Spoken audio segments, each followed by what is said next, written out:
Chief justice Umar Ata Bandial को तारीख कैसे याद रखेगी, ये तारीख पर छोड़ देते हैं। अब है इम्तिहान नए चीफ जस्टिस काजी फाइज ईसा का, खास तौर पर एक ऐसे वक्त में कि इलेक्शन 2023 के होने ना होने पर सवालात उठ रहे हैं। 2007 में साबिक चीफ जस्टिस इफ्तिखार चौधरी के इनकार के नतीजे में जिस तहरीक ने जन्म लिया, वो तारीखी जद्दोजहद होने के बावजूद अपने असल मकासद यानी आला अदलिया को नजरिया जरूरत और PCO के चुंगल से मुकम्मल तौर पर आज़ाद ना करा पाई। अलबत्ता एक मुस्बत पहलू ये ज़रूर है कि दीगर इदारों की तरह यहाँ ओहदा की मियाद में तोसी नहीं होती और आपको पता होता है कि सुप्रीम कोर्ट के जजों में कौन कब चीफ जस्टिस होगा। जनाब इफ्तिखार चौधरी से लेकर जस्टिस बंदयाल तक शायद हम वो ख्वाब पूरे ना कर सके कि आम आदमी को भी जल्द इंसाफ मिले। एक ऐसे तकसीम शुदा मुआशरे में जहाँ लोग बेंच की तश्कील से फैसले समझ जाएं, जहाँ रियासत के अंदर रियासत का तस्वर अदलिया को कमजोर से कमजोर कर रहा हो, वहाँ बहुत ज्यादा तवक्कुआत भी नहीं होनी चाहिए। बस नए चीफ पर भारी जिम्मेदारी आला अदलिया के साथ की भी है।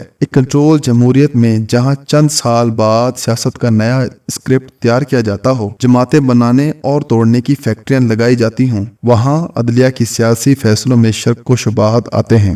रियासत के 4 सतूनों में अगर तजाद आ जाए और तसादुम वाली सूरत हाल पैदा हो जाए तो सबकी नजरें आला अदलिया पर ही जाती हैं। काश 1954 में गवर्नर जनरल गुलाम मोहम्मद के गवर्नर राज वाले फैसले को फेडरल कोर्ट के जस्टिस मुनीर नजरिया जरूरत के तहत दुरुस्त ना करार देते और सिंध कोर्ट के फैसले को बरकरार रखते तो शायद हमें 1971 देखने को ना मिलता। इस वक्त गुलाम मोहम्मद और जस्टिस मुनीर के दरमियान खुफिया पैगामात ने पाकिस्तान तोड़ने की बुनियाद फराहम कर दी और इसके बाद से आज तक हम संभल ही ना पाए और अदलिया इतनी आजाद हुई जितनी जमहूरियत और सहाफत। इस मुल्क में 4 मार्शल लॉ लगे 1958 से 1999 के दरमियान। क्या ही अच्छा होता कि अगर पहले ही आमरियत को आमरियत और आमिर को आमिर कह देते तो शायद मार्शल लॉ दफन हो जाता हमेशा के लिए और नजरिया जरूरत जिंदा ना होता। क्या बदकिस्मती है कि जहां जजेस क्या अदलिया ही नजरबंद हो, जजेस चीफ जस्टिस अपने घरों से बाहर ना आ सकें, वहां कैसी आजाद अदलिया और कहां के इंसाफ पर मबनी फैसले।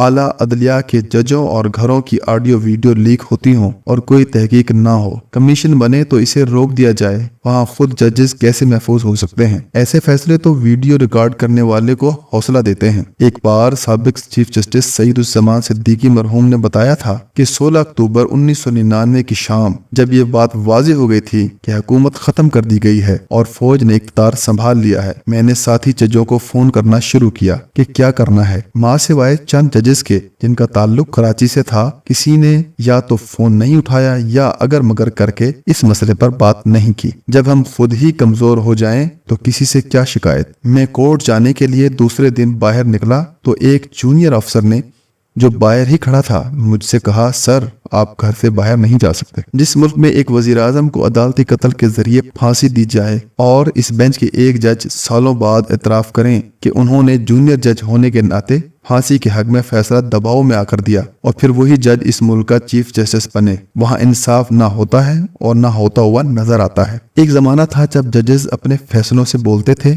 अब रिमार्क्स और टीवी के टिकर्स के जरिए बोलते हैं। बदकिस्मती से वकीलों और सहाफियों, सियासतदानों और CSP और ब्यूरोक्रेसी की जो नई पौध इस फरसूदा तालीमी निज़ाम की वजह से सामने आ रही है, उसके वाज़े असरात हमें इन इदारों में नजर आ रहे हैं। ऐसे में इस मुल्क के लिए नए चीफ जस्टिस क्या तब्दीली ला सकते हैं और ये ही इनका असल इम्तिहान होगा। उनके सामने कई चैलेंजेस हैं। काश चीफ जस्टिस उमर अता बंदयाल साहब फुल कोर्ट इजलास बुलाकर आला अदलिया के हवाले से तकसीम का तासुर खत्म कर देते, किसी एक आधा मसला पर फुल कोर्ट बना डालते, मफादात के टकराव पर बेंच से अलग होने की आला रवायत बरकरार रखी जाती और कुछ नहीं तो पंजाब असेंबली के मामले पर अज खुद नोटिस ना लेते या फिर 14 मई के फैसले पर अमल दरामद ना करने वालों को तौहीन अदालत पर सजा ही दे देते। हर चीज तारीख पर छोड़ने से मसला हल नहीं होता, क्योंकि हम तो तारीख भी अपने मतलब की लिखते हैं। अब नए चीफ साहब एक ऐसे वक्त में अपने ओहदे का हलफ लेने जा रहे हैं